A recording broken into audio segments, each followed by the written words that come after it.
I just think people are running from issues, and I don't think in this business you're supposed to run from issues.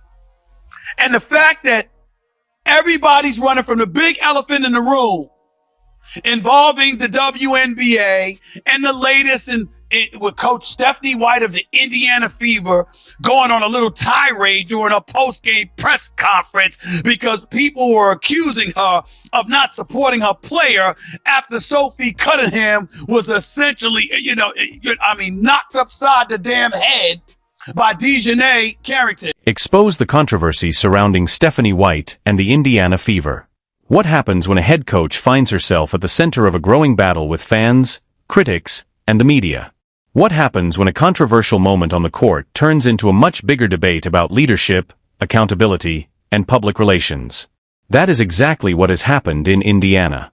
The spotlight is now firmly on head coach Stephanie White after a highly controversial sequence involving Sophie Cunningham, Dejanay Carrington, and the Chicago Sky. This story is no longer simply about one basketball game. It has become a heated discussion about how a coach should defend her players, respond to criticism, and handle intense pressure from a passionate fan base. So let's break down what happened, why the reaction became so intense, and why some fans are now questioning whether Stephanie White is the right person to lead the Fever. Blitz today. And I knew she would. As soon as that came out of her mouth, I was like, oh, she's going to get destroyed. She thinks whatever backlash she's been seeing was an issue. She hadn't seen nothing yet. You're telling your paying customer to go to hell. And you can't try to backtrack this now. That's exactly what you did.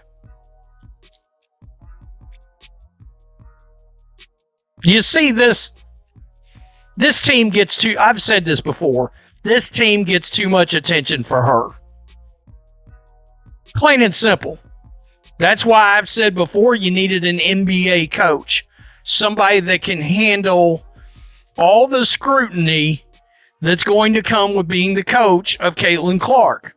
That it is what it is. Every little thing is going to get... The controversy began during a physical matchup between the Indiana Fever and the Chicago Sky.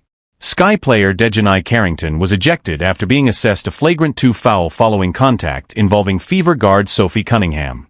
The incident immediately became one of the biggest talking points surrounding the game. Many Fever supporters expected their head coach to strongly defend her player and make it clear that excessive physicality would not be tolerated. However, Stephanie White's initial comments about the play quickly created another controversy. Because White had previously coached Carrington with the Connecticut Sun, some fans interpreted her response as being too sympathetic toward her former player. The reaction online was immediate, with supporters questioning whether White had properly stood up for Cunningham and the Fever. In men's sports, that coach usually ends up getting his ass fired. Stephanie White could be on her way out. The fans appear to be done with her. We got to get into it. Welcome to Keep the Vision. Make sure you like, comment, subscribe, share the channel, hit the bell notification, hype the video. That'd be greatly appreciated. Let's get right into things, man. We have to start right here. Okay, here it says, Indiana Fever head coach Stephanie White was booed by fans prior to a game following backlash over her comments defending Chicago Sky guard Dejanay Carrington after her flagrant 2 foul on Fever guard Sophie Cunningham. Now, we all saw what she had to say, and then she went on this whole tirade before the game, basically telling everybody to F off, go to hell. As a direct quote, she told everybody to go to hell, and the fans booed the hell out of her before the game. Yeah, you told everybody to go to hell, and the fans booed the hell out of you before the game started. This is courtesy of Alexa Philippou. Statement from Indiana Fever team president. The damn team president had to step in. As criticism continued to grow, White later explained that she had not seen the play clearly in real time and did not have the benefit of repeatedly watching the replay before making her initial comments. But for many fans, that explanation did little to calm the situation. The controversy then expanded beyond the original foul. During another press conference, White passionately addressed the criticism surrounding her team and pushed back against what she described as hate, fear-mongering, and divisiveness. Her emotional delivery, including repeatedly striking the table and refusing to take questions, quickly became a major story itself.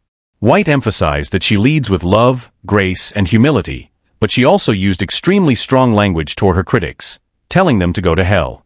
That moment transformed an already heated basketball debate into a much larger public relations controversy. We would be demanding that folks speak up and put it where the goats can get it and get down to the bare bones about what's really, really, really going on here and not dancing around the issues. And what disgusts me, listening to so many of these ladies talk about the issues, you're smart, you're articulate, you're educated, you got facts, you got fervor and passion, you've got knowledge, you've got history backing you up. You got a whole bunch of things in your favor, along with the microphone and the lens to look into the camera and address it with the realness, the sincerity, and the passion and the fervor it deserves. And y'all dancing. There's one person I'm going to give credit for not dancing. And that's somebody I brought up earlier. That's Andrea Carter, my colleague at ESPN, who is sensational. Listen to what she had to say last night.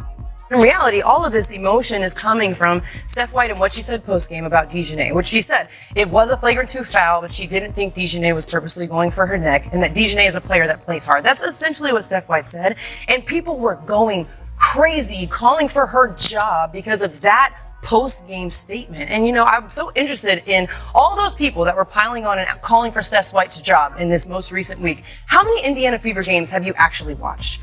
How many games have you actually paid attention to watch the team and what they're doing out on the court? Are you calling for Steph White's job because of who she is as a coach, or are you calling for her job because you watched one clip and you're piling on and you're fueled by hatred and you're finding a space to exercise something that's not related to basketball at all? And that's where we are right now in the W, and that's why it's so frustrating. You can't just talk about basketball, and I look forward to the day, like Steph White said, when this is a space where basketball fans come to pick apart the game and the performances and come to celebrate the talent that we have, and where people are judged based on their basketball thoughts and what happens on the court, and their character is not associated with those things. And we're just not at that place right now.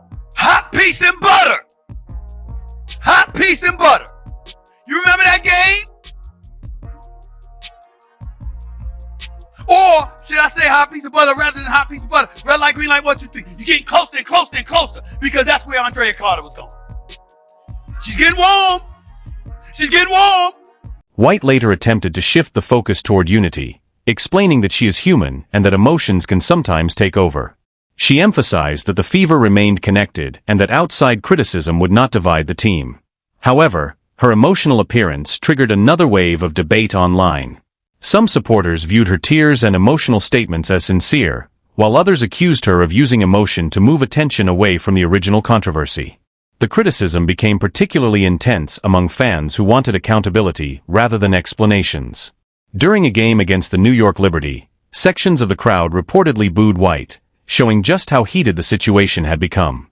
Online discussions became even more aggressive, with some fans calling for her dismissal. In this league, Christine Brennan's on the money. I think you have a way out with this. I'm in agreement with Dre. I think this is the way out, but I don't think they'll do it because all we've watched this league do is get in its own way at every single turn.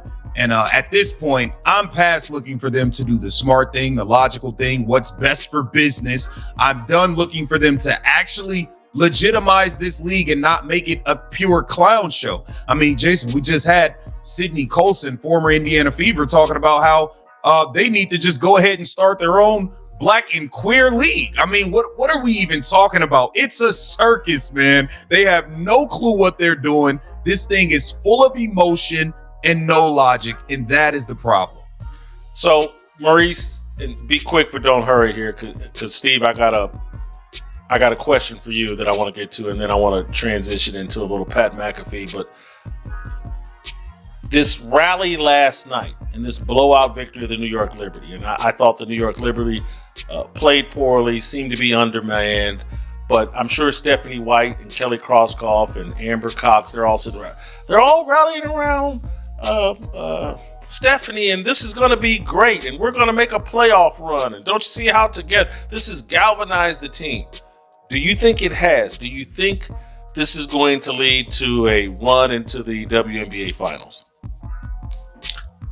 No, I think if they make a run, it's going to be because Kelsey Mitchell can't miss a shot. She's the most efficient scoring guard in the league. Caitlin Clark is third in the league in scoring and first in the league in assists. If they make a run, it's going to be because of that explosive backcourt. It has nothing to do with galvanizing around Stephanie White. Kelsey Mitchell has a max contract. She's going to be looking to secure an off-season long-term deal.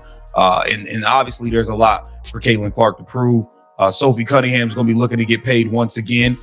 Their play last night was more about the fact that the New York Liberty, for whatever reason, they got rid of all their athleticism. They couldn't guard on the perimeter at all.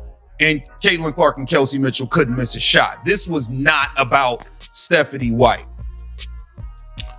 Steve, I got one more WNBA type question before we transition. I want to play you this clip of Ryan Clark and on the pivot.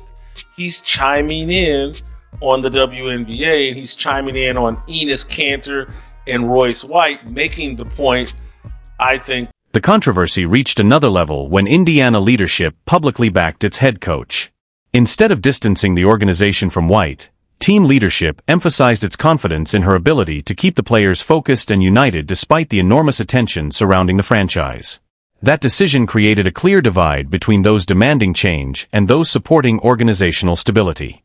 For critics, the message was simple. The front office was choosing to stand behind its coach rather than react to every wave of public criticism.